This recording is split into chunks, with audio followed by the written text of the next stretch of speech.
छादा लड्थे बाटोमा तिमी दौडेर आउँथ्यौ। मेरो घाउ भन्दा पहिले आमा तिम्रा आँखामा आँसु आउँथ्यो। भोक लाग्दा मलाई खुवायौ, आफू भोकै बस्यौ आमा।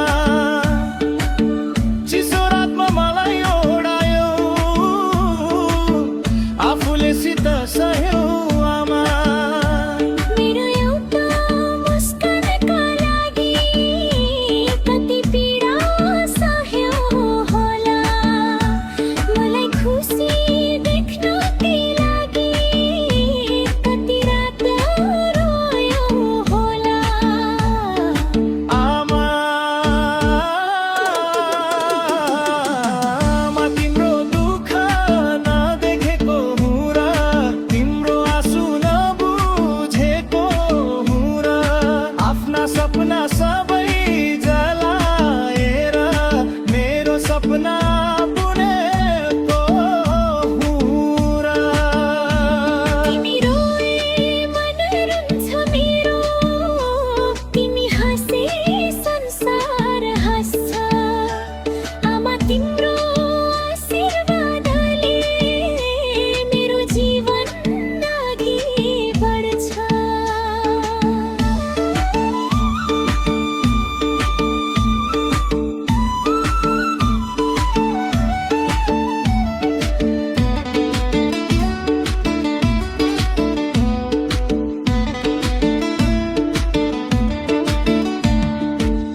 बिहान सबेरै उठेर आमा चुलोमा आगो बाल्यौ, हामीलाई मिठो खाना दिई आफूले पानी मात्रै खायो। हातमा थिएन पैसा आमा, तर मनमा ठुलो सपना।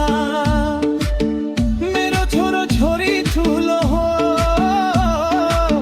त्यही थियो तिम्रो प्रार्थना।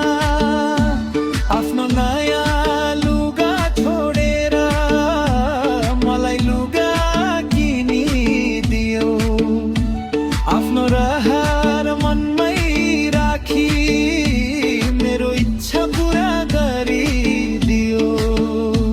तिम्रो त्यो त्यागको मूल्य संसारको धनले पुग्दैन। आमा तिम्रो एउटा आँसुको मूल्य कुनै शब्दले दिँदैन। आमा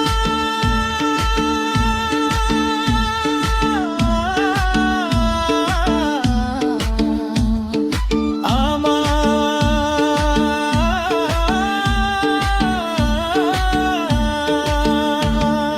तिम्रो काखमा सबब रहेछ, टाढा आएपछि थाहा भयो। तिम्रो हातको स्पर्श संसारकै सबैभन्दा ठुलो औषधि रहेछ। समयले मलाई टाढा लाग्यो, घरको आँगन छुट्यो आमा। तिम्रो काखमा खेल्ने यो बालक आज परदेशी भयो आमा। फोन गर्दा खाना खायो, पहिलो प्रश्न के हुन्छ? आफ्नो नुथ लुकाएर आमा म त ठिक छु मात्रै भन्छौ। मेरो